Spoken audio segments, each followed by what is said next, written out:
Podem sentar, irmãos. Nesta noite nós vamos estudar o capítulo 2 do livro de Levítico. Quero convidá-los a irem comigo para lá.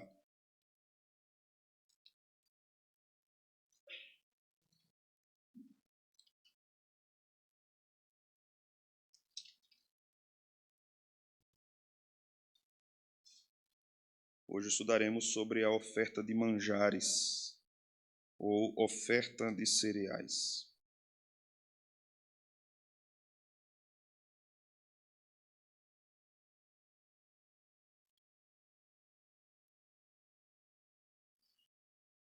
Levítico capítulo 2.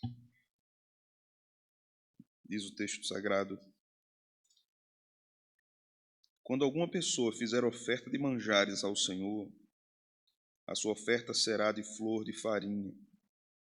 Nela deitará azeite, e sobre ela porá incenso. Leva-la aos filhos de Arão, os sacerdotes, um dos quais tomará dela um punhado da flor de farinha e do seu azeite, com todo o seu incenso, e os queimará como porção memorial sobre o altar. É oferta queimada de aroma agradável ao Senhor. O que ficar da oferta de manjares será de Arão e de seus filhos. É coisa santíssima das ofertas queimadas ao Senhor. Quando trouxeres oferta de manjares, cozida no forno, será de bolos asmos, de flor de farinha amassados com azeite, e obreias asmas untadas com azeite. Se a tua oferta for de manjares, cozida na assadeira, será de flor de farinha, sem fermento, amassada com azeite. Em pedaços a partirás e sobre ela deitarás azeite. É a oferta de manjares. Se a tua oferta for de manjares de frigideira, far-se-á de flor de farinha com azeite. E a oferta de manjares que daquilo se fará, trarás ao Senhor, será apresentada ao sacerdote, o qual levará ao altar. Da oferta de manjares tomará o sacerdote a porção memorial e a queimará sobre o altar. É a oferta queimada de aroma agradável ao Senhor. O que ficar da oferta de manjares será de Arão e de seus filhos. É coisa santíssima das ofertas queimadas ao Senhor. Nenhuma oferta de manjares que fizerdes ao Senhor se fará com fermento, porque de nenhum fermento e de mel nenhum queimareis por oferta ao Senhor. Deles trareis ao Senhor por oferta das primícias. Todavia não se porão sobre o altar como aroma agradável. Toda oferta dos teus manjares temperarás com sal. A tua oferta de manjares não deixarás faltar o sal da aliança do teu Deus. Em todas as tuas ofertas aplicarás sal. Se trouxeres ao Senhor oferta de manjares das primícias, farás a oferta de manjares das tuas primícias, de espigas verdes, tostadas ao fogo, isto é, os grãos esmagados de espigas verdes. Deitarás azeite sobre ela, e por cima lhe porás incenso, é a oferta de manjares. Assim o sacerdote queimará a porção memorial dos grãos de espigas esmagados e do azeite, com todo o incenso. É a oferta queimada ao Senhor. Amém. Vamos orar? Senhor, este é o texto sagrado. Com temor e tremor nós nos aproximamos dele, dependendo do teu Espírito Santo, da iluminação vinda dele. Pedimos que o Senhor nos instrua nesta noite, que a tua igreja seja ensinada, claramente instruída, e que compreenda o que o Espírito diz à igreja nesse texto. Pedimos que o Senhor nos edifique, nos fortaleça, que o Senhor nos enriqueça de conhecimento santo e eterno, que os nossos corações sejam moldados pela verdade que está aqui contida, que as nossas lentes sejam o Evangelho, que o nosso Mestre seja o Espírito Santo e que nós alcancemos entendimento desta passagem. É isso que nós te oramos, no nome de Jesus. Amém. Meus irmãos, na última ocasião em que estudamos o capítulo 1 de Levítico, nós vimos a importância da adoração e como a igreja deve estar envolvida na adoração. Vimos que os leigos ofereciam o holocausto, eles participavam ativamente, colocavam sua mão em cima da cabeça do animal que seria sacrificado, e vimos que com isso Deus requer do seu povo entrega total na adoração. Vimos que aquilo também tinha uma relação com Jesus, com o animal que era morto apontava para Cristo, o Cordeiro de Deus, que tira o pecado do mundo, mas também tinha uma relação conosco, com a nossa seriedade, comprometimento com a adoração, nosso envolvimento. Vimos ali, naquela ocasião, que Deus não quer apenas que cantemos. Deus não quer apenas que oremos formalmente. Nós podemos estar seguindo um modelo litúrgico bíblico, mas o nosso coração pode não estar sendo bíblico, seguindo um modelo litúrgico bíblico. Os irmãos me entendem? A nossa alma pode não estar honrando ao Senhor devidamente na adoração, mesmo que nós estejamos fazendo externamente tudo certo. Eu digo isso com base no que Jesus nos ensinou, que os lábios proferem uma coisa e o coração quer outra. Me honram em vão com seus lábios, e o seu coração está longe de mim, está distante de mim.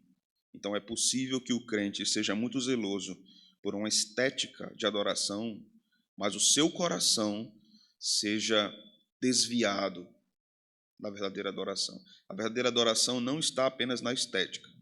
A estética deve representar o que está no coração do povo de Deus. Vimos que no primeiro capítulo, que a adoração aqui concentra-se no fato do perdão dos pecados. Devemos adorar a Deus porque Ele perdoa os nossos pecados, porque Ele expia os nossos pecados. No capítulo 2, o caráter da oferta de manjares ou oferta de cereais é diferente do capítulo 1. Nós não temos aqui derramamento de sangue, é a primeira coisa que nós devemos considerar.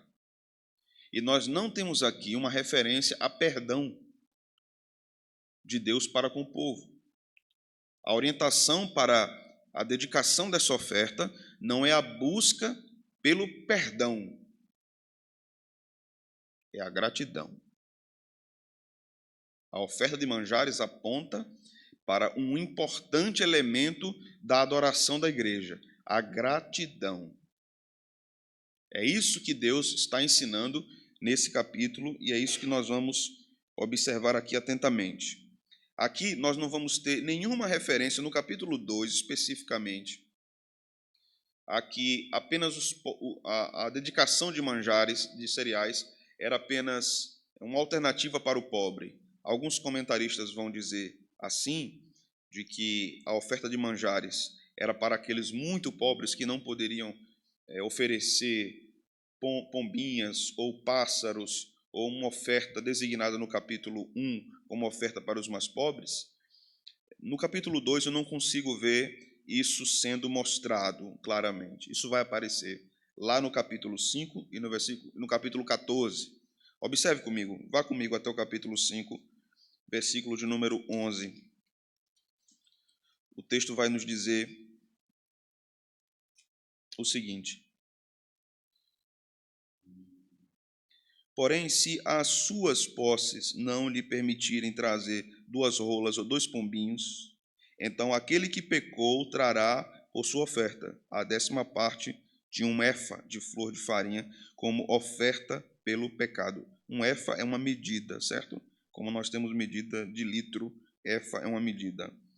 A ideia de flor de farinha, como nós já lemos no capítulo 2, significa simplesmente que é a melhor farinha.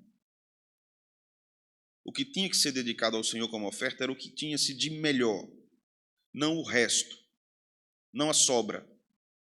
O que tinha-se de melhor. Assim como um animal não podia ter defeito, a farinha tinha que ser a melhor farinha dedicada ao Senhor. O texto continua aqui. Não lhe deitará azeite, nem lhe porá em cima incenso, pois é oferta pelo pecado. No capítulo 5, verso 11, nós temos uma aplicação da oferta de cereais diferente do capítulo 2. Aqui, os cereais estão sendo dedicados ao Senhor como oferta pelo pecado. No capítulo 2, não é assim, certo? O que está contido no capítulo 2 é uma oferta de gratidão. Nós vamos investigar todo o capítulo e vamos ver isso. Mas veja ainda o capítulo 14 e o versículo de número 21 de Levítico.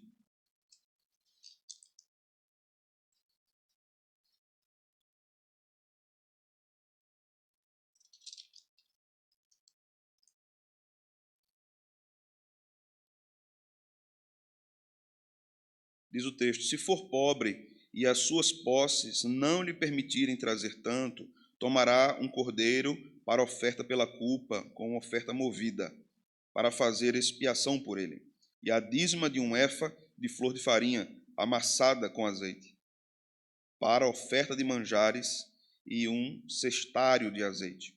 Então, tanto o 14 de Levítico como o capítulo 5 vão nos mostrar que a oferta de manjares poderia ser uma oferta também por causa do pecado, mas esse não é o caso do capítulo de número 2, certo?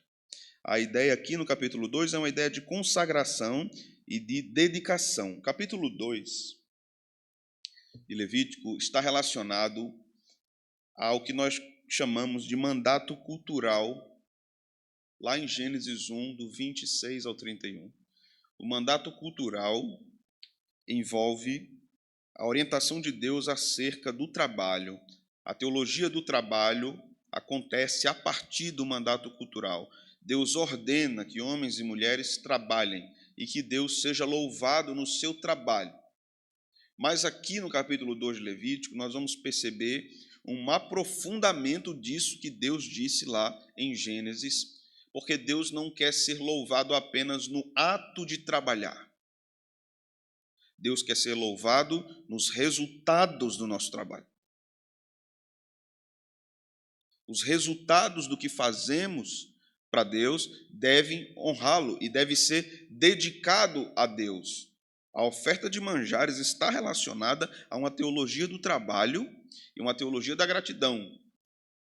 No nosso tempo é facilmente perceptível encontrarmos muitos crentes insatisfeitos e que reclamam dos seus trabalhos. Eles odeiam muitas vezes os seus trabalhos, o que eles têm nas mãos para realizar. E isso pode acabar se tornando um pecado contra Deus, um pecado de ingratidão contra Deus. Se eles aborrecem o seu trabalho, o próprio ato de trabalhar, como eles honrarão a Deus com o resultado desse trabalho? Se eles estão aborrecidos com o que Deus lhes deu para o trabalho, o seu sustento, eles não honrarão a Deus com o resultado disso, porque o resultado não será bom. Porque eles não estão fazendo aquilo para a glória de Deus, estão fazendo aquilo apenas para o sustento. O crente aprende com a Escritura que ele trabalha não apenas para se sustentar, ele trabalha para glorificar a Deus. A primeira coisa que nós entendemos em relação à teologia do trabalho é que ela é desenvolvida para glorificar a Deus. O que vem como resultado é a bênção de Deus. E devemos então honrar a Deus também com o resultado. Repito, devemos honrar a Deus com o ato do trabalho e com o resultado do trabalho. Os irmãos compreenderam até aqui? Vamos observar então os textos agora, os versos. Primeiro, do verso 1 a 3. Nós vamos aqui vagarosamente considerando cada ponto desse capítulo. O texto começa dizendo: quando alguma pessoa fizer oferta de manjares ao Senhor, a sua oferta será flor de farinha. Nela deitará azeite e sobre ela porá incenso. Perguntas que nós fazemos aqui, né? Por que azeite? Por que incenso? Por que farinha? Por que Deus quer ser honrado com isso? E aqui nós voltamos a uma teologia social do Israel antigo. Apenas as famílias abastadas e muito abastadas, ricas, ou mais tarde com a fundação da monarquia a partir de Saul, é que tinham acesso a comer carne todos os dias. Carne era uma iguaria. Você comeu carne hoje? É bom, né? O nordestino chama a mistura, não é? Bate uma tristeza quando a gente não come com carne, não, irmãos? Tem o quê? Não tem carne, não. Vai comer só o cuscuz mesmo. Só o cuscuz mesmo. Nenhum ovinho tem, não. Não, está muito caro. Só o cuscuz mesmo. Ou só arroz. Imagina a tristeza. Você comer só o arroz branco. É uma benção. Deus mandou arroz branco. Mas é triste você comer só arroz branco, não é não? Bota um coloral, né? Para ficar vermelho. Nós temos essa facilidade, essa bênção. Os nossos antepassados na fé, os israelitas, não tinham. A comida normal deles era exatamente o que eles estavam oferecendo aqui na oferta de manjares. A comida normal deles era farinha, era pão. Isso era o que eles comiam cotidianamente.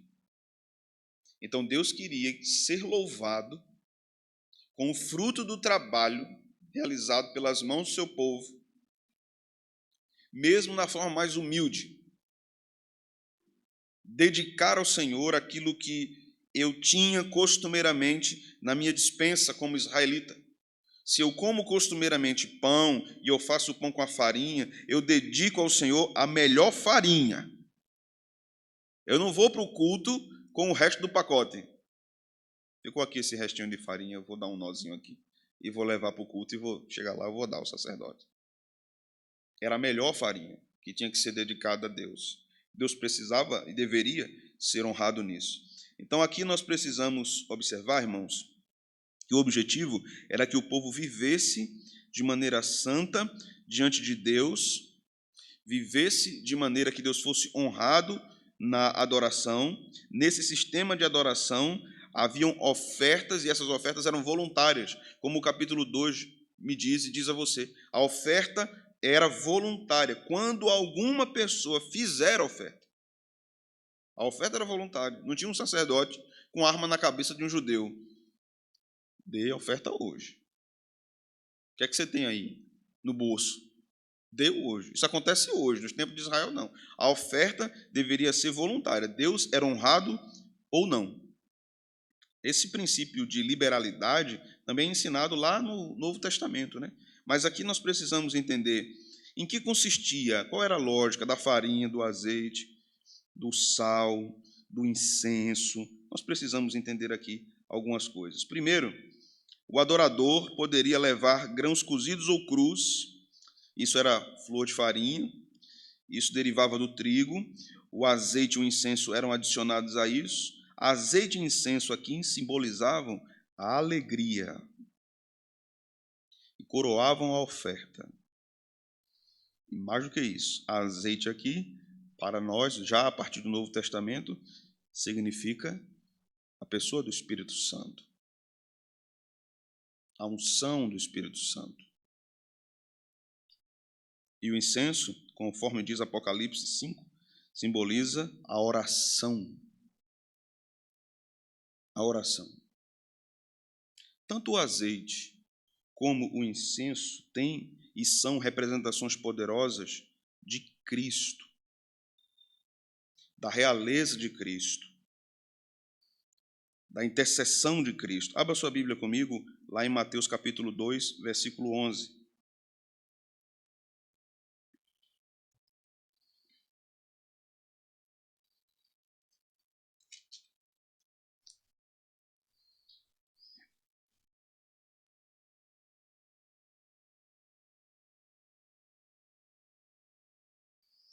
Vamos ler todos juntos? O que é que diz o versículo 11?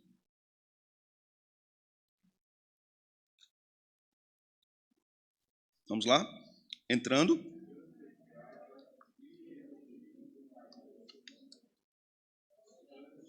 Adoraram.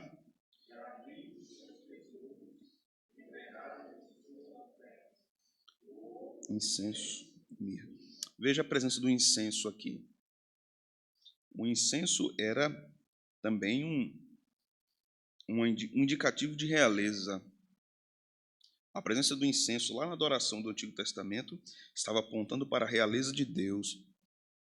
E se lemos Levítico 2 com a perspectiva de Mateus 2, entendemos que o incenso aqui estava apontando para Cristo. Estava falando algo futuro a respeito de Cristo. Aqui nós aprendemos, irmãos, que essas ofertas, elas são ofertas de gratidão ao Senhor. Veja o versículo 2. Levá-la aos filhos de Arão, os sacerdotes, um dos quais tomará dela um punhado de flor de farinha e do seu azeite, com todo o seu incenso, e os queimará como porção memorial sobre o altar. Para quem era essa porção memorial sobre o altar?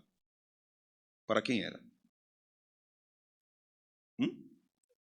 Não, para Deus. A porção queimada era para Deus. Veja, é oferta queimada, de aroma agradável a Deus. Aí diz o verso 3: o que ficar da oferta de manjares será de quem? De Arão, de seus filhos. É coisa santíssima das ofertas queimadas ao Senhor. Havia uma porção para Deus e havia uma porção para Arão e para os sacerdotes. Essa porção que ficava para os sacerdotes era para o sustento dos sacerdotes. Eles se mantinham com isso. Os sacerdotes comiam basicamente o que o povo comia. Não era todo mundo que oferecia um boi. Não era todo mundo que oferecia um animal. A maioria do povo oferecia oferta de cereal, porque essa era a realidade econômica naquela época.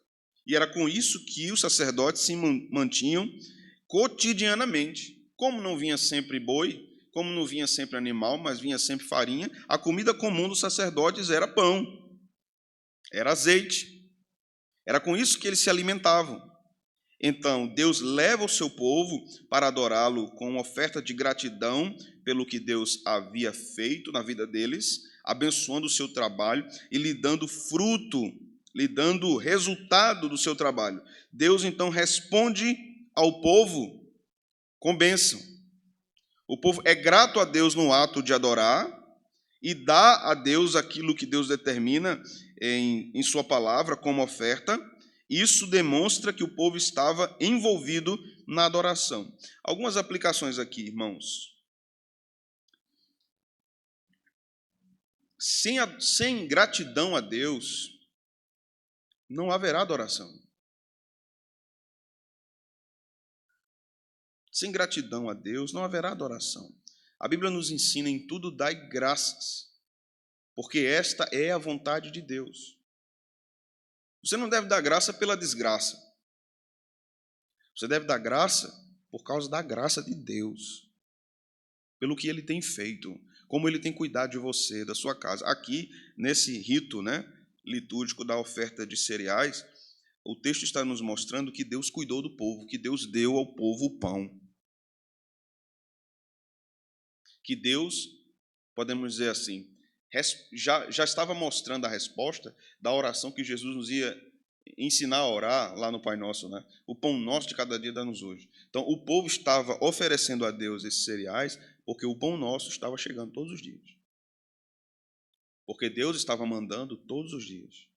Porque Deus estava sustentando todos os dias. Devemos observar isso com atenção. Veja, uma vez que os grãos representam o fruto de nosso trabalho, a oferta de manjares era uma forma de os israelitas consagrarem a Deus aquilo que o Senhor havia os capacitado a produzir. Quem diz isso é Warren Wiersbe. O incenso queimado, juntamente com a porção memorial, representa a oração, uma lembrança da petição. O pão nosso de cada dia dá-nos hoje. Então, não era apenas um reconhecimento de que Deus tinha dado o pão. O povo estava reconhecendo, o Senhor nos deu condição. O Senhor nos capacitou para o trabalho. e nós somos gratos ao Senhor por tudo o que o Senhor tem feito por nós. Aqui temos mais uma vez uma teologia do trabalho. Vamos lá para Colossenses capítulo 3, versículo 23.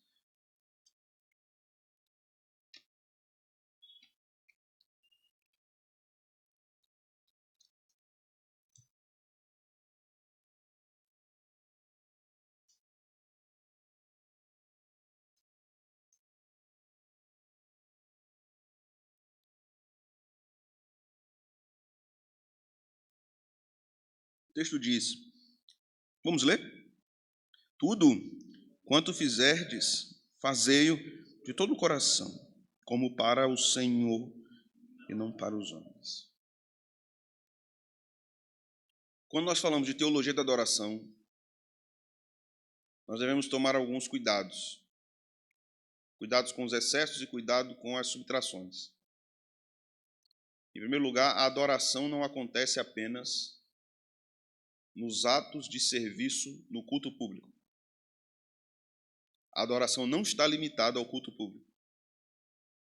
O culto público é o ápice da adoração.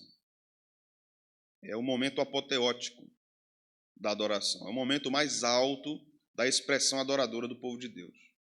Mas não é somente ali que acontece a adoração. O texto de Levítico vai nos ensinar que a adoração é um processo e ela se desenvolve em várias camadas, em várias áreas da nossa vida, em todas as áreas da nossa vida, inclusive no culto. Mas aqui nós temos culto e algo que precede o culto. Que algo é esse? Trabalho.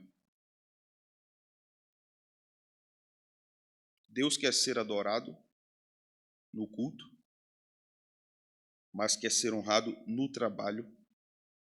E o resultado desse trabalho também é adoração. E Deus se satisfaz nisso. O culto é o momento em que tudo que acontece durante a semana de trabalho é o momento em que aquilo é resumido e aquilo é oferecido a Deus como manjar, como oferta. Senhor, aqui está o resultado do meu trabalho e eu dedico a Ti a minha vida, dedico a Ti os recursos que o Senhor tem me trazido e dedico a Ti o melhor que eu tenho. Então, nem o rico era isento de dar o melhor, nem o pobre era isento de dar o melhor. Todos tinham que dar o que tinham de mais precioso como oferta a Deus, porque Deus era o único digno disso. E Deus não estava dizendo assim, bom, o que você me der, se for de todo o coração, tá bom. Não, Deus diz assim, quando você for me dar, me dê de todo o coração. Agora me dê o melhor. É muito diferente, né? Quando nós falamos da nossa vida, Deus não quer o resto do nosso tempo, Deus não quer o resto das nossas finanças, Deus não quer o resto da nossa atenção, Deus não quer o resto dessas coisas. Deus quer o que temos de melhor.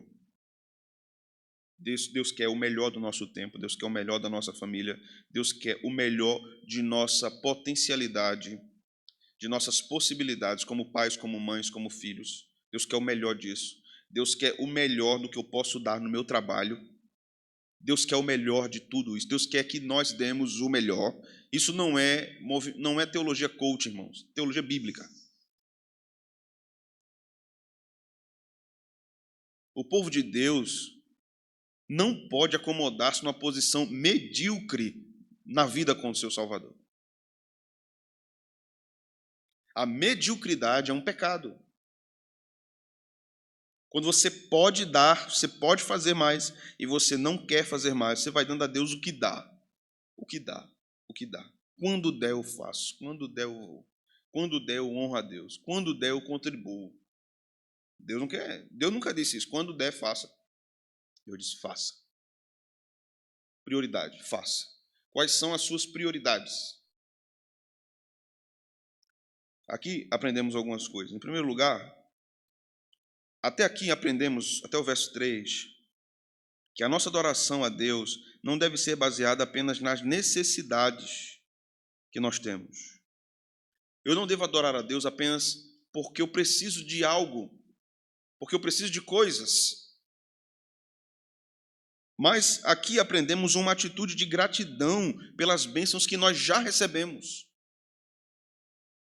Adorar a Deus com gratidão faz muita diferença e faz muito bem para as nossas almas. Em segundo lugar, aprendemos que o Deus Criador cuida de sua criação e de suas criaturas, especialmente seu povo. E essa passagem nos ensina isso. Lembrar dos feitos do Senhor por nós, pelo sustento diário, pela provisão, é parte da gratidão que deve regar a nossa adoração. Quando adoramos a Deus no culto, não devemos fazer apenas pela obra redentora de Deus, mas também pelo que Ele tem feito por nós, em particular. Devemos sim adorar a Deus, como nós aprendemos no capítulo 1, pelo que Ele faz em relação à nossa salvação, pelo perdão dos nossos pecados, mas também devemos adorar pela sua provisão bondosa. Então, a minha obediência em adorar a Deus, da forma que Ele diz aqui, é uma obediência alegre e grata por sua bondade. Quando eu adoro a Deus, eu devo lembrar-me de que Ele é bom para comigo, de que Ele me mantém e que eu não posso esquecer-me disso jamais. Em terceiro lugar, em relação a Cristo, temos uma redenção plena por meio da graça e nossa resposta deve ser um culto grato a Deus, a Cristo. Um culto cheio de gratidão. Devemos aprender a agradecer a Deus não apenas nos momentos de crise, mas também de situações cotidianas onde vemos a provisão do Senhor todos os dias, nas pequenas coisas. Nas pequenas coisas agradeça a Deus. Todas as vezes que você apertar o botãozinho do fogão elétrico e o fogo subir, agradeça a Deus. Agradeça a Deus. Todas as vezes que você pegar um pedaço de comida para comer, agradeça a Deus. Todas as vezes que você ligar o seu chuveiro, agradeça a Deus. Todas as vezes que você tomar uma xícara de chá ou de café, agradeça a Deus. Todas as vezes que você beijar seus filhos ou seu cônjuge, agradeça a Deus. Todas as vezes que você tiver a oportunidade de conversar com seus pais, agradeça a Deus. Nas mínimas coisas, agradeça a Deus. Porque é Deus que tem cuidado de você. É fácil, é muito mais fácil sermos levados à gratidão na adoração, porque Deus foi benevolente e milagroso conosco. É mais fácil nós adorarmos a Deus quando somos curados de um câncer, quando somos curados de cegueira, quando somos curados milagrosamente de uma diabetes, quando somos preservados da morte por um grande livramento. Então é mais fácil nós adorarmos a Deus com gratidão nesses momentos. A Bíblia nos diz aqui que devemos adorar a Deus com gratidão por questões simples também, cotidianamente, ordinariamente, semanalmente. Isso é desafiador para nós porque nós não temos a tendência de sermos gratos. Nós temos a tendência, muitas vezes, de sermos insatisfeitos e às vezes até murmuradores. Veja o verso 4.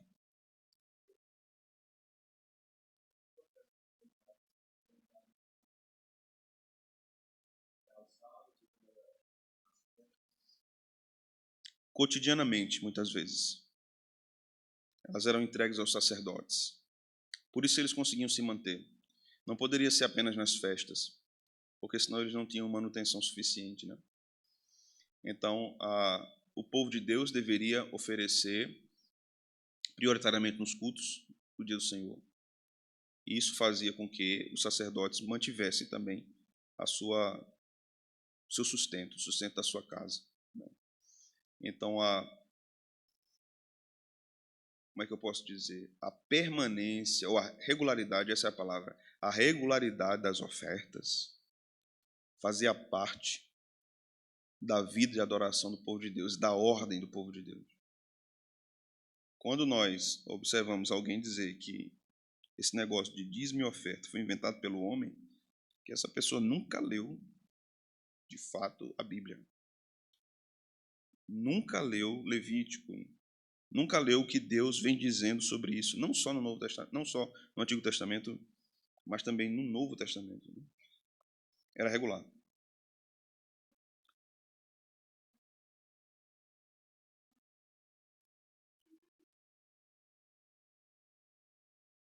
Sim.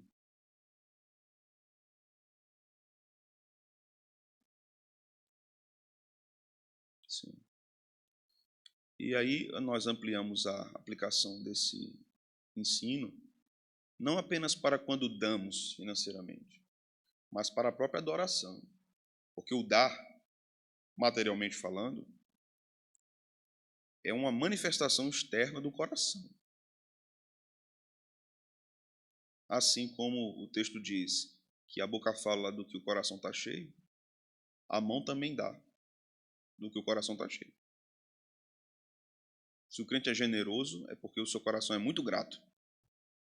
Se o crente é mesquinho e avarento, é porque seu coração é assim. Seu coração é assim. E a generosidade, do ponto de vista bíblico aqui, não está na quantidade das posses que alguém tem, mas na fidelidade e na gratidão ao Senhor. Ok? Vamos para o verso 4. Quando trouxeres oferta de manjares cozida no forno. O forno aqui era no chão, certo, irmãos? Era um buraco circular no chão, escavado no chão. Mais ou menos 5 pés de profundidade. Os lados eram cobertos ali com algum tipo de parede, assim, né? Com algum tipo de argamassa, um tipo de gesso. E então ali eram cozidas as coisas ou assadas as coisas. Cozida no forno será de bolos asmos de flor de farinha amassados com azeite e obreias asmas untadas com azeite. Se tua oferta for de manjares cozida na assadeira, a ideia da assadeira aqui era um grande circo achatado.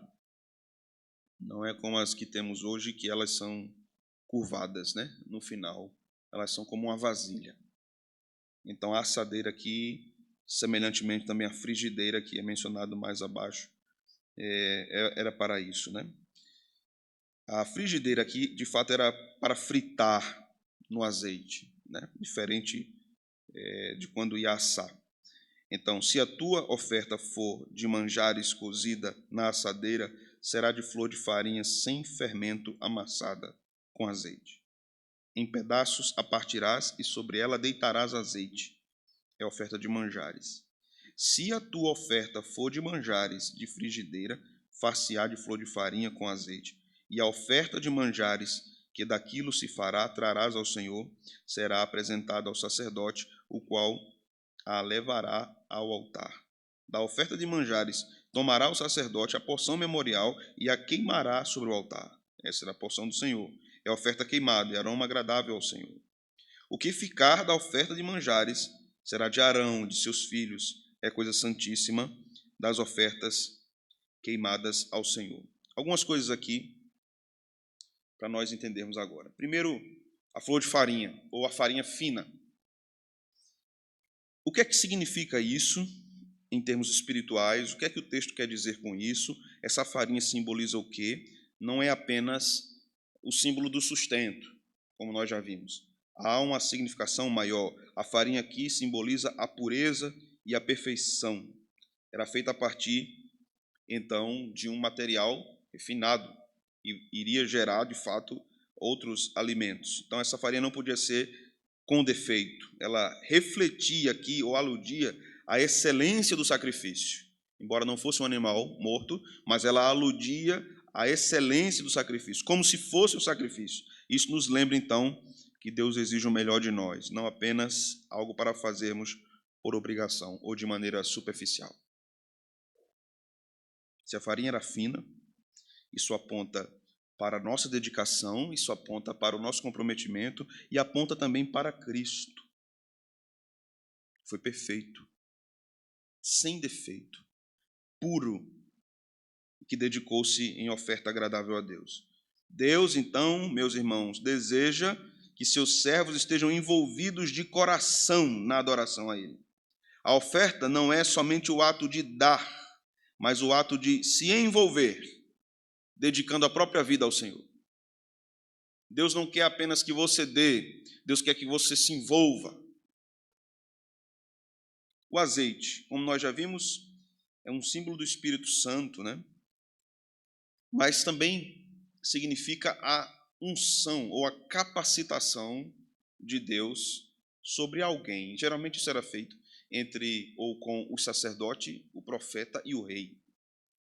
O azeite derramado na cabeça, a unção, capacitava esses três ofícios para as suas tarefas. Vamos ler sobre isso no Salmo 133. Abra comigo lá, por favor.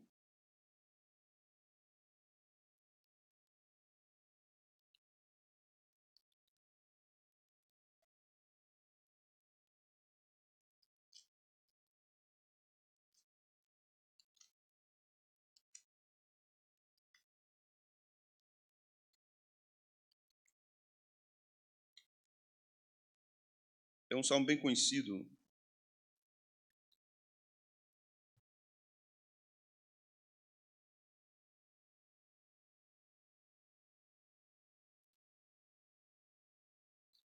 Ó, como é bom e agradável viverem unidos os irmãos. É como o óleo precioso, que o óleo é azeite, sobre a cabeça, o qual desce para a barba de Arão, e desce para a gola de suas vestes. É como o orvalho do Hermon, que desce sobre os montes de Sião. Ali ordena o Senhor a sua bênção e a vida para sempre.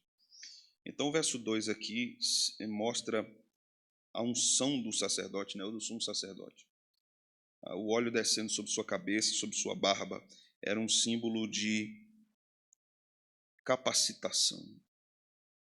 O azeite aqui simbolizava isso também, e a relação que tem conosco.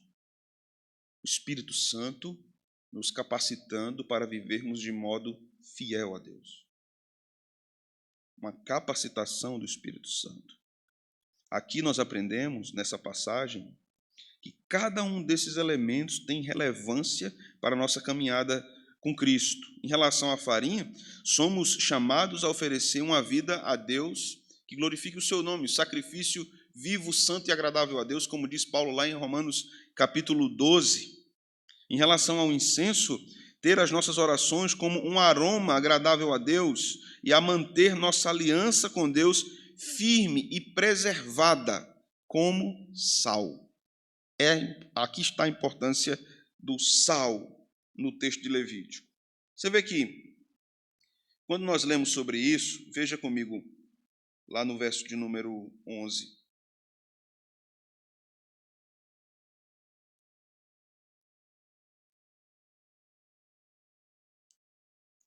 Nenhuma oferta de manjares que fizerdes ao Senhor se fará com fermento, porque de nenhum fermento e de mel nenhum queimareis por oferta ao Senhor. Deles trareis ao Senhor por oferta das primícias, todavia não se porão sobre o altar como aroma agradável. Toda oferta dos seus manjares temperarás com sal. A tua oferta de manjares não deixarás faltar o sal da aliança do teu Deus. Em todas as tuas ofertas aplicarás sal. No templo de Salomão havia uma câmara para colocar apenas sal. Era a câmara do sal. Mas aqui nós devemos identificar duas coisas que são proibidas. Vocês prestaram atenção? Que Deus não queria que fosse oferecida a ele em oferta? Fermento e mel. Por quê?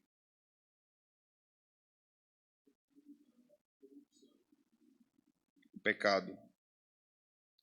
E por que Deus não queria mel?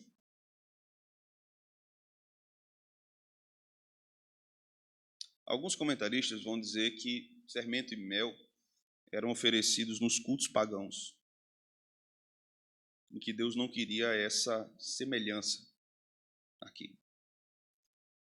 Mas não haviam outras semelhanças, como animais sendo mortos? Né? Há algumas coisas que Deus não quis, que estão listadas na lei, que nós não sabemos por quê. Deus apenas disse, não, isso aqui não. Talvez a questão seja essa, seja porque os cultos pagãos valorizavam o fermento e o mel. Outros vão dizer que o mel, embora fosse agradável, né? Nós temos aquela experiência lá nas histórias de Davi com o mel, Não deveria ser usado na oferta de manjares, porque tinha uma conotação de autoindulgência, de satisfação pessoal. E o culto não é para satisfação pessoal. O culto é para satisfação de Deus. O povo de Deus não é chamado para sair satisfeito, sabe? Eu quero encontrar uma igreja, um culto como eu gosto, como eu quero. Eu quero que eles cantem aquelas músicas e aquelas outras porque eu gosto assim, desse estilo. Eu quero que o povo seja assim ou assado no culto porque eu me identifico com isso. O culto não deve ser para a autossatisfação do povo. Eu já disse isso antes. Deve ser para a satisfação de Deus. Mas quando nós entendemos o que é o culto e como Deus se agrada de determinado culto ou se desagrada de outra forma de culto, nós começamos a ter prazer, a sermos educados na Escritura, a amarmos aquilo que Deus ama e a rejeitarmos aquilo que Deus rejeita. Então, quando nós, por exemplo, sabemos que assim é o modo bíblico, mas o meu coração está inclinado para o modo não bíblico de adoração, o meu coração está desalinhado. Como é que eu reconheço? Não sei que biblicamente é assim, mas porque eu gosto daquelas músicas de fogo. Ninguém sabe não, pastor, mas lá no carro eu boto. Quando eu estou indo trabalhar, eu boto. Ninguém está vendo não, mas eu boto. Para dar porque me faz bem, mexe assim, né? Dá uma motivação dentro de mim. Sua motivação está vindo do lugar errado. Sua motivação deve partir de um ponto importante que é agradar ao Senhor. Sua motivação deve estar aí, em estar agradando ao Senhor. Eu sei que agradar ao Senhor não é coisa pouca e não é fácil agradar ao Senhor. Mas quando nós vivemos para Deus, nós aprendemos a viver de modo mais satisfeito em Deus. Agrada-te do Senhor e Ele satisfará os desejos do teu coração. Agrada-te, pois, do Senhor. Isso é que nos ensina a palavra. Alegre-se no Senhor, outra vez vos digo, alegre-se ou alegrai-vos no Senhor. É a alegria de Deus, é a satisfação de Deus que é mais importante para mim do que a minha própria alegria e a minha satisfação. A adoração, o culto não é para a minha satisfação, é para a satisfação de Deus. Deus nos chama, irmãos, a oferecermos a Ele as nossas vidas de modo puro e consagrado. Não podemos buscar o prazer próprio como mel, nem permitir que o pecado, representado pelo fermento, corrompa a nossa adoração. Por isso que a igreja precisa ter disciplina eclesiástica. Por isso que a igreja precisa ouvir sermões bíblicos. A igreja do nosso tempo não precisa de sermões que fiquem acariciando a nuca. Nós não precisamos de palavras de ânimo. Vá, você consegue, Deus está com você, a vitória é sua, em nome de Jesus.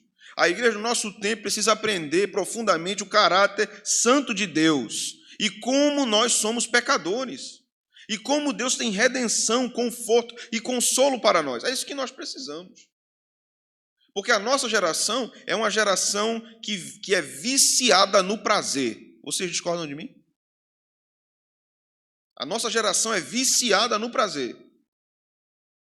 Ela precisa de prazer para poder continuar vivendo.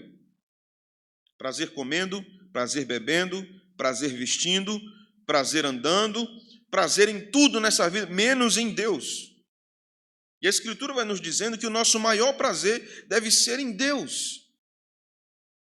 Você já pensou nós, como cristãos, ficarmos chateados, aborrecidos, às vezes até depressivos, imobilizados, porque nós não conseguimos comprar algo que queríamos? Isso é um absurdo para a vida cristã.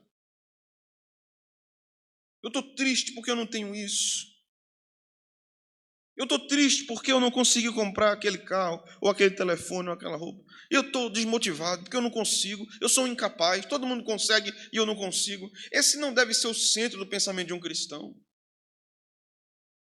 Sim, nós podemos trabalhar, conquistar, termos sonhos, termos planos, Mas o centro da coisa é a glória de Deus.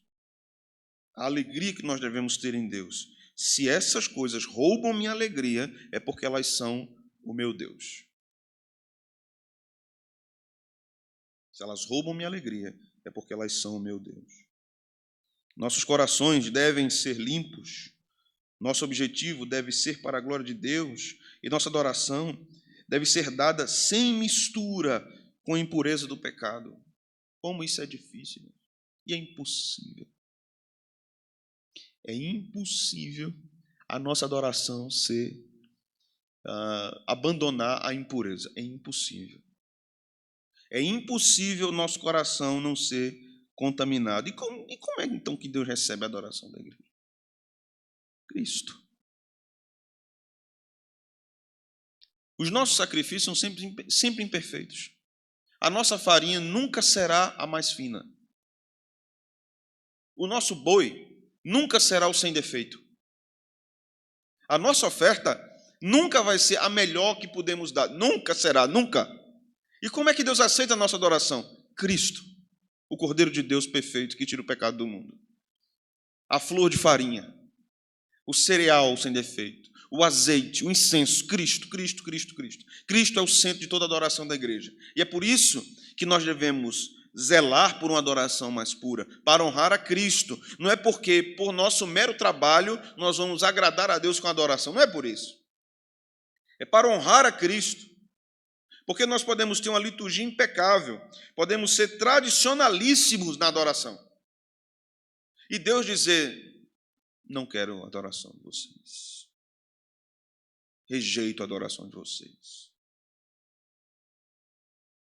Porque Deus não quer apenas o exterior. Deus quer o compromisso das afeições, do que eu amo. O que eu amo? Eu amo honrar a Deus como Deus quer ser honrado, ou eu quero honrar a Deus como eu penso que Ele deve ser honrado?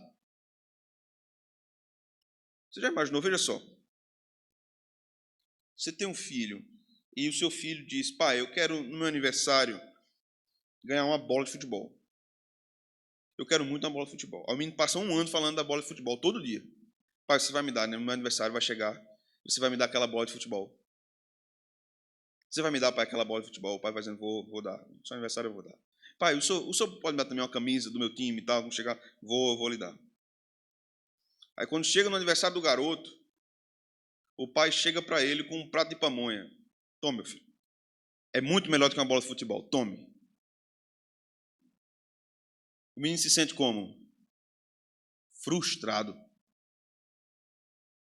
Mas, pai, eu disse que eu queria bola. Não, meu filho, mas pamonha é melhor, meu filho, que bola.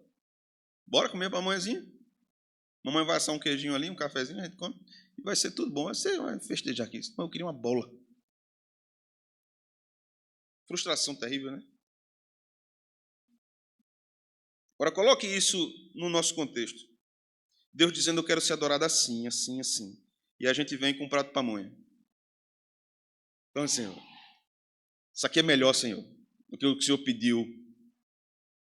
O Senhor quer ser adorado na leitura da Escritura e nos louvores e na pregação, nos sacramentos, nas ofertas. Mas nós achamos que o Senhor pode ser adorado de modo melhor. A gente quer te adorar dançando no culto, Senhor. Dançando. A gente quer te adorar, Senhor, com uma peça teatral. Senhor, a gente quer te adorar soltando foguetes aqui na frente da igreja. É tudo para a honra e glória do teu nome. Senhor, a gente acha que é melhor assim, do que da forma que o Senhor disse. Paulo então diz, não entristeçais o Espírito Santo no qual fosse selados para o dia da redenção. Vivamos como Deus quer que vivamos. Ofereçamos a Deus o que Deus quer que ofereçamos. Muitas vezes na igreja temos uma guerra, uma disputa por autossatisfação. Porque nós queremos que a adoração seja de um tipo ou de outro. Para muitos, em muitos lugares, o culto, as músicas devem de fato ser objeto do seu agrado. Deus deve estar em segundo lugar e o seu prazer, da forma que você mensura, deve ser o centro da adoração da igreja toda, não é nem da sua, é da igreja toda. A igreja toda deve se adaptar ao jeito que você gosta de adorar. Quando nossa busca é por isso, é por essa autossatisfação, e não em primeiro lugar a honra e a glória de Deus, nossa oferta de louvor é corrompida. É fermento e é mel. Pecado e autossatisfação, apenas isso. Apenas isso. Vamos ver a parte final. Versículo de número 14. Se trouxeres ao Senhor oferta de manjares das primícias, farás oferta de manjares das tuas primícias de espigas verdes, tostadas ao fogo, isto é, os grãos esmagados de espigas verdes. Deitarás azeite sobre ela e por cima lhe porás incenso. É oferta de manjares. Assim o sacerdote queimará a porção memorial dos grãos de espigas esmagados e do azeite com todo o incenso. É oferta queimada ao Senhor. Veja, irmãos, como Deus detalha a forma que quer ser adorado. Como ele vai dizendo ao povo. Tudo isso aqui tem aplicações no Novo Testamento. Mas olhemos para esse texto, não só para o verso 14 a 16, mas para todo o capítulo, pensando em Cristo. Agora, Deus diz que quer ser adorado com a melhor farinha. Cristo nos ensina, no Evangelho de João, capítulo 6, verso 35, eu sou o pão da vida. Pão da vida. Sem o fermento do pecado. Cristo foi ungido pelo Espírito Santo para cumprir a sua missão. Como diz Atos 10.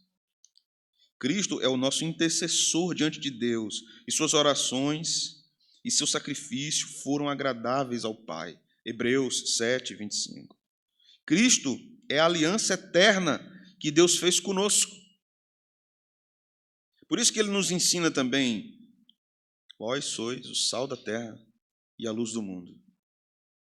Comumente, quando nós olhamos para o sal, você já deve ter ouvido 300 sermões sobre o sal, né? O que a gente escuta logo de cara? É porque usar o sal preservava a carne de apodrecer, não é assim? É isso também. Mas não é apenas isso. Você já pode ter ouvido, o sal é para nós que sejamos o sal da terra, é o nosso testemunho, é a obra missionária, é o evangelismo. Então a gente tem que ser o sal da terra. Não é isso. Tem a ver com aliança. Levítico vai dizer o sal da aliança. Você percebeu esse termo? O sal da aliança. Sal da aliança. Ele simboliza a aliança de Deus com o seu povo. Paulo vai dizer, a vossa palavra seja temperada com sal. Fala do comprometimento do crente com o evangelho. A ideia ali não é você falar bonito.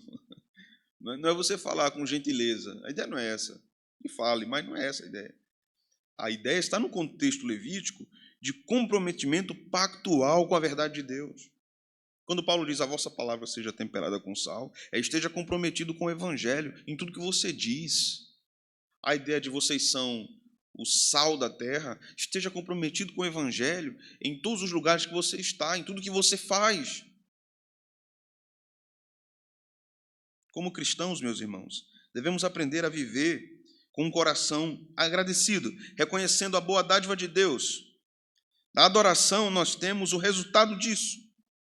Crentes que buscam egoisticamente, na adoração pública, a autossatisfação do seu coração, eles têm um sério problema de entendimento do próprio caráter do Evangelho e do próprio caráter da adoração. A adoração é do povo de Deus, ela é comunitária. Embora ela seja oferecida a Deus individualmente, isso acontece em comunidade. Deus exige de nós uma vida dedicada, uma vida pura, em Cristo. Devemos evitar, então, a contaminação do pecado e viver em conformidade com a sua vontade. Quando o texto nos fala do fermento, nós observamos as reprovações de Jesus com respeito a isso, sobre o fermento dos fariseus. Nós observamos as observações de Paulo no capítulo 11, 1 Coríntios, quanto àqueles que tomam a ceia do Senhor indignamente, estendem as mãos para os elementos indignamente, sem arrependimento, zombando do Senhor e zombando da comunhão da igreja, para sua autossatisfação. Nós aprendemos com tudo isso, com esse conjunto de ensinos do Antigo e do Novo Testamento, que a adoração da igreja é algo muito sério, que os sacramentos são algo muito sério, e o crente deve estar profundamente comprometido com isso ou não. Se ele não está comprometido com isso, ele não está comprometido com Deus. A aliança de Deus conosco é eterna. Cristo é a manifestação perfeita desta aliança, aliança inquebrável. Por isso devemos viver de acordo com os princípios que ele nos confiou. Eu quero concluir aqui com uma fala de um exegeta do Antigo Testamento, Gordon Wenham. Ele diz algumas coisas importantes aqui para os cristãos a respeito das aplicações desse texto que nós lemos. Ele nos fala, irmãos, da dedicação e da vida do povo de Deus ao trabalho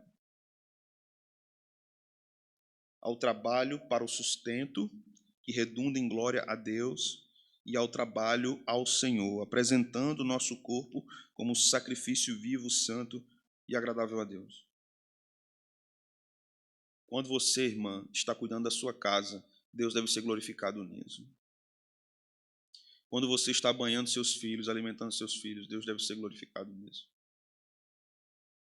Quando você está cuidando das coisas mínimas, talvez significantes para os homens, Deus deve ser honrado nisso. E a coroa de tudo isso deve ser o culto público. Você, meu irmão, ao sair de casa para trabalhar, para a labuta, lembre-se que você está fazendo para o Senhor e de que Deus deve ser honrado em tudo que você fizer naquele dia. Deve ser feito da melhor forma, flor de farinha. Da forma mais competente possível. Deve ser apresentado ao Senhor como uma oferta que chegue às suas narinas como aroma suave. Aprendemos aqui também algo muito importante. Eu queria ler com vocês 1 Coríntios capítulo 9, versículo 13 e versículo 14.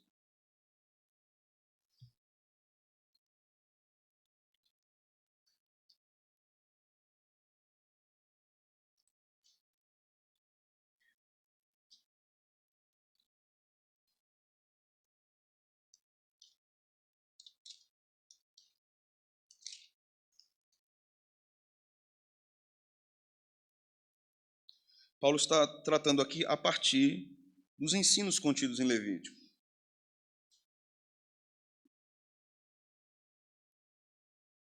Veja, e não sabeis vós que os que prestam serviços sagrados do próprio templo se alimentam? E quem serve ao altar, do altar tira o seu sustento? Assim ordenou também o Senhor aos que pregam o Evangelho que vivam do Evangelho. Os sacerdotes eram mantidos pela fidelidade das contribuições do povo. Os ministros são mantidos da mesma forma hoje. Jesus vai dizer que o trabalhador é digno do seu salário. Paulo vai dizer, não ates a boca do boi quando debulha o trigo. O ensino do Novo Testamento é similar ao do Antigo Testamento, de que os ministros que servem no altar devem se alimentar do altar. O ensino do Novo Testamento para nós é que esse ministro, veja só, no verso 4 desse texto, olha o que diz: não temos direito de comer e beber? E como esse ministro come e bebe? Pela fidelidade do povo. Ou não come e não bebe pela infidelidade do povo. Veja o verso 5. E também o de fazer-nos acompanhar de uma mulher irmã, como fazem os demais apóstolos e os irmãos do Senhor e Cefas. O ministro precisa cuidar de sua esposa, e se ele tem filhos, cuidar dos seus filhos. De fato, ele deve ser, em termos bíblicos, remunerado pelo mesmo motivo que os outros trabalhadores, assim como soldados, agricultores, advogados, contadores, empresários têm a sua remuneração. O pastor também deve ser remunerado. Veja o verso 7 o que diz: quem jamais vai à guerra à sua própria custa? Quem planta a vinha e não come o seu fruto? Ou quem apacenta um rebanho e não se alimenta do leite do rebanho? Porventura falo isto como homem, não o que diz também a lei? Verso 9. Porque na lei de Moisés está escrito: não atarás a boca ao boi quando pisa o trigo. Acaso é com bois que Deus se preocupa?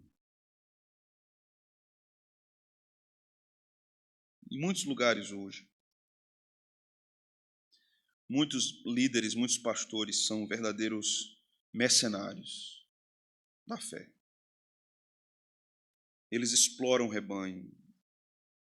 Eles sugam o que puderem sugar do rebanho. Em muitos lugares hoje, a não transparência em relação à administração dos bens da igreja é um fato, não existe transparência. Isso em igrejas congregacionais e outras denominações que nós temos espalhadas pelo Brasil. Tudo isso faz com que o povo de Deus comece a fazer uma leitura com base no nosso tempo e não nas Escrituras a respeito do sustento dos ministros. Isso faz com que os próprios ministros tenham vergonha de falar sobre isso na igreja, por parecer estarem advogando em causa própria.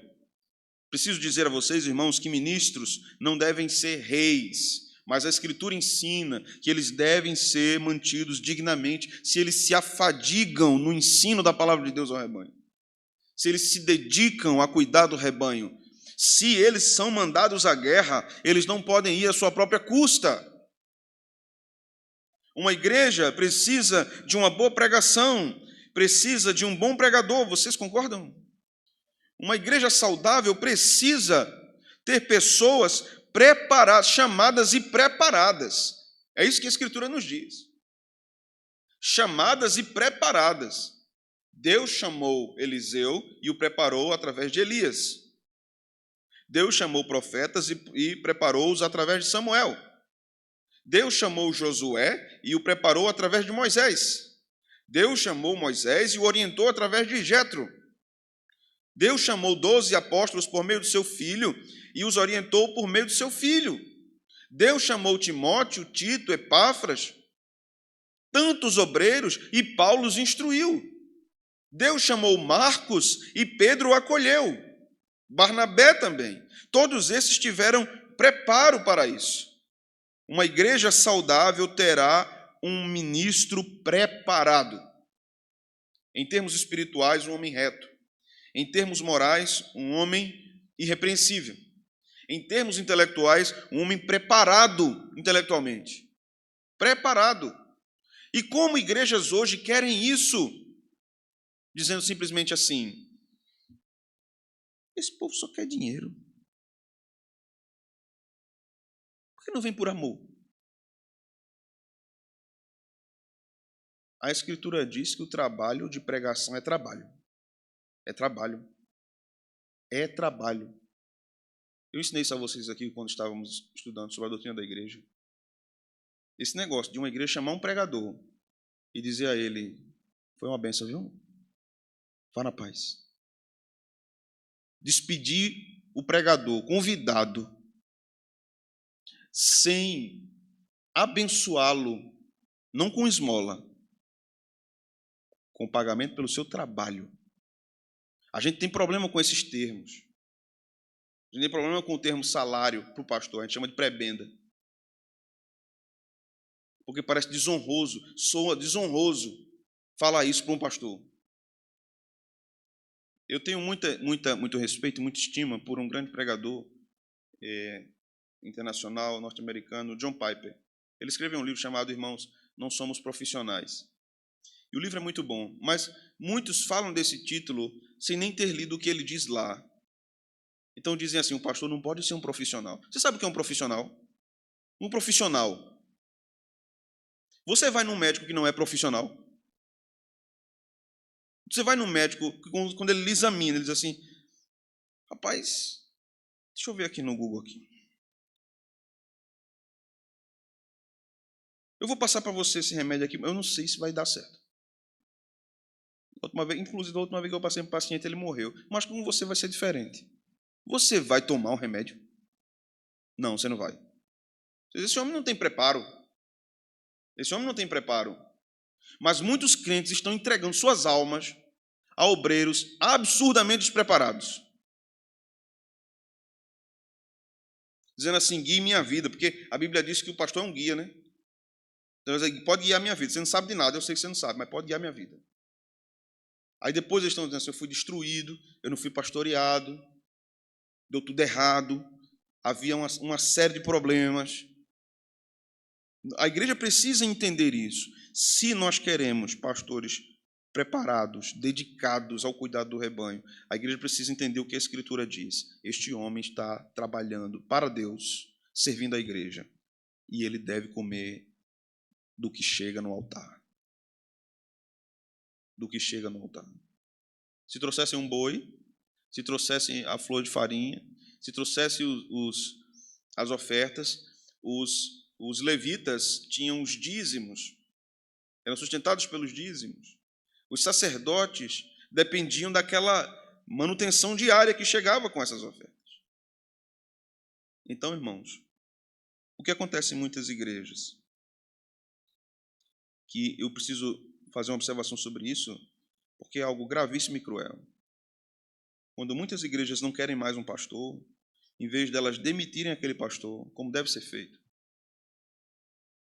a igreja se organiza secretamente para boicotá-lo. E o povo começa a não mais contribuir financeiramente, para que ele vá se desencorajando e peça demissão. Uma coisa é quando uma crise financeira acontece com a igreja. Outra coisa é o que geralmente acontece.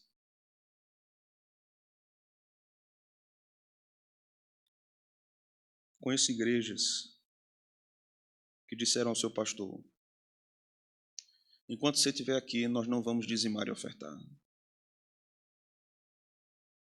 até você desistir.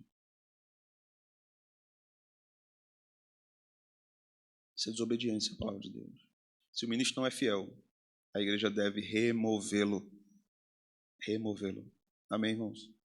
Se eu não for fiel a Deus neste púlpito, demitam-me. Demitam-me. Pastor, você não está sendo fiel, você não está alimentando a igreja, você não está cuidando da igreja, você não tem sido zeloso.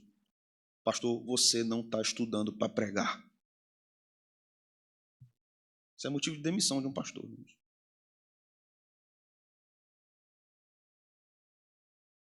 A igreja deve se preocupar com isso. Tá, pastor, está acontecendo alguma coisa, você não está conseguindo estudar, é alguma coisa, a gente pode ajudar. O senhor está sem material, sem livro. O que é que está acontecendo? Estou falando de um ministro que está dando tempo integral, né? Porque se não tiver correspondendo ao que a igreja precisa, a igreja não estará sendo alimentada, irmãos. Se o sustento vai para o obreiro, vai para o pastor, ele precisa, minimamente, honrar a Deus e a igreja. Honrar a Deus e a igreja. Um pastor deve ser um homem dos estudos e da oração. Dos estudos e da oração. Não existe esse negócio, não, um homem de oração, mas ele não estuda, não. Dos estudos e da oração. O pastor é um homem dos livros e dos joelhos. Dos livros e dos joelhos. Livros são ferramentas. Ferramentas. Sempre necessárias para um pastor. Sempre. Quando um pastor diz assim, rapaz, faz 4 anos que eu não compro um livro, só misericórdia, viu, na vida dele. Tem várias questões aí. Se é porque ele não quer, se é porque ele não quer, isso é um problema gravíssimo. Se é porque ele não pode, é um problema gravíssimo para a igreja que ele pastoreia. Mas um homem que passa anos e se orgulha disso, não faz muito tempo que eu li um livro. Possivelmente também não lê a Bíblia. Possivelmente também não lê a Bíblia. Estejamos atentos a isso, irmãos. E que Deus nos ajude. Que Deus nos abençoe. No dia que vocês perceberem que eu deixei de gostar de ler, pode internar que eu endoidei.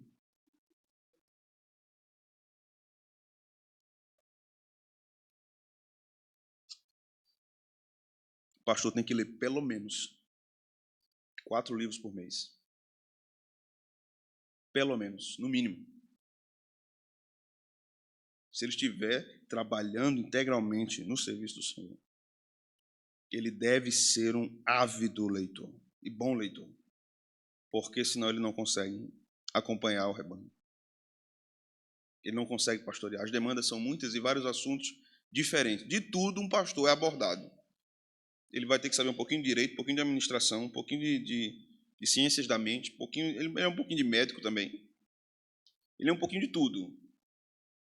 Porque todo mundo vem, pastor, eu estou com uma dor aqui, não sei o que, isso aí. Todo mundo vai procurar o pastor. Então esse homem precisa estar informado das coisas. Imagine se ele não sabe de nada. Não sabe de nada. Nem da Bíblia. Não sabe de nada. Pergunta a ele, pastor, o que é um EFA? Rapaz, é um campeonato internacional. Está perdido. Pastor, o que é um côvado? Côvado é uma marca de um carro. Não tem condição. Que o Senhor nos ajude, o Senhor me ajude. Vamos orar. Vocês têm alguma pergunta? Não? Vamos orar, né? Vamos ficar de pé.